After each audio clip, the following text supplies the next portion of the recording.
All right, so let's go on ahead and talk about different options. And you can see this one is growing on really well. So this is a GreenStalk grow tower. It's about 17 inches circumference, if I recall correctly, maybe 19. It's an odd number, don't remember right off the top of my head, but this is absolutely one of my favorite growing systems. And the reason for that is that I can crop rotate with these. So I'm limited on how many raised beds I can do. I also am living on a dry creek. So when I was trying to grow in ground, well, it wasn't growing. So hence why we did the raised beds. However, there's only so much that you can grow in a raised bed before you end up basically depleting the soil, and it made rotating the crops very, very challenging. So when we went on ahead and included our GreenStalk grow towers as a vertical growing system, I was able to rotate my crops, extend my season, and basically double the amount of harvest that I was getting for each crop.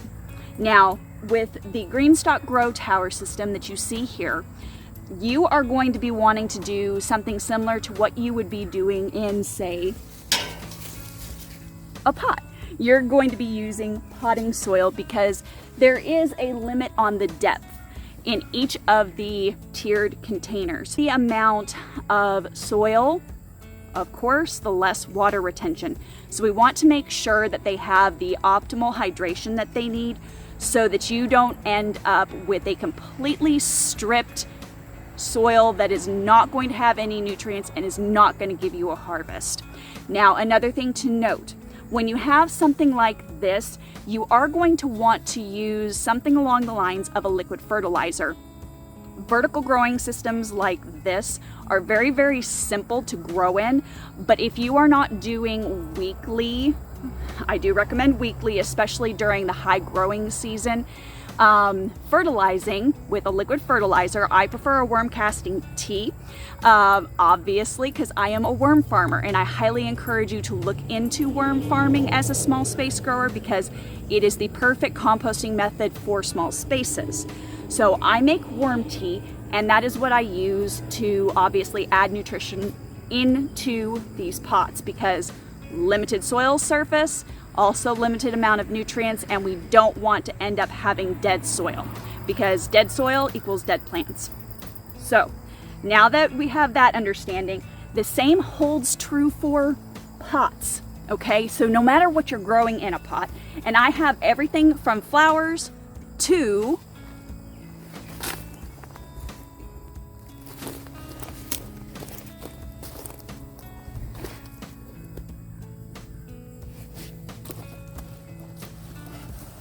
raspberries growing in pots. Now, I have struggled for years to grow raspberries in the ground. I don't know what it is. It's the same with blueberries for me, actually. I just can't seem to get them to take. So instead of trying to force them to take in ground, what I decided to do this year is focus on growing them in pots. And as you can see, this beauty, she's put on probably a good 6 inches and is doing awesome in this pot. And let me tell you, this is an Angold raspberry. Oh, so sweet and delicious. It's like eating candy. I highly recommend this plant. If you are interested in growing a raspberry, Angold is probably the way to go. So, as you can see, our soil situation here is going to be a little bit different. So we are also using in this one a mix. So this is your basic potting mix. It's going to have a combination of perlite and maybe some vermiculite, kind of depends upon the brand. Let me get this closer for you to see. So you can see that's the perlite right there. And that is what helps with water retention. And that is really what we are looking for since we have a lower soil surface, a smaller soil surface. Now, I do go on ahead and I fertilize all of my pots the exact same way that I do my vertical GreenStalks. So at least monthly. Preferably if they are in fruiting time, preferably if they are in food bearing time, whatever it is that you're growing in here, because you could grow sweet potatoes in here, you could grow potatoes, I've done that before. They grow on beautifully in here. You will want to fertilize once a month at minimum, okay? So GreenStalks, I do it a little bit more often because I have big heavy feeders in there right now. I've got cucumbers and peppers and tomatoes and sweet potatoes. They're needing the nutrition to be able to form up all of the fruits and vegetables that I'm needing them to form up. Whereas this guy in this single pot, there is a little bit more space here, as you can see, compared to the GreenStalk. So this guy is probably only going to need it once every month. Sometimes, if it's really, really hot, if it's a really, really stressful season, I try to just let it relax as much as possible. So I just look at the plant and I kind of let the plant tell me how it is as far as health. And you can usually tell that based on the leaves. Leaves will tell you if it's had too much water or too little water, too much nutrients or not enough nutrients.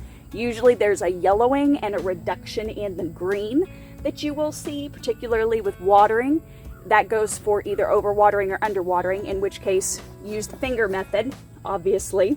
Now this guy here is needing to water, but it is watering day. So this has helped you a little bit as far as knowing what to do in your space. And oh, and by the way, I turned my ebook into a course. Yes, I did.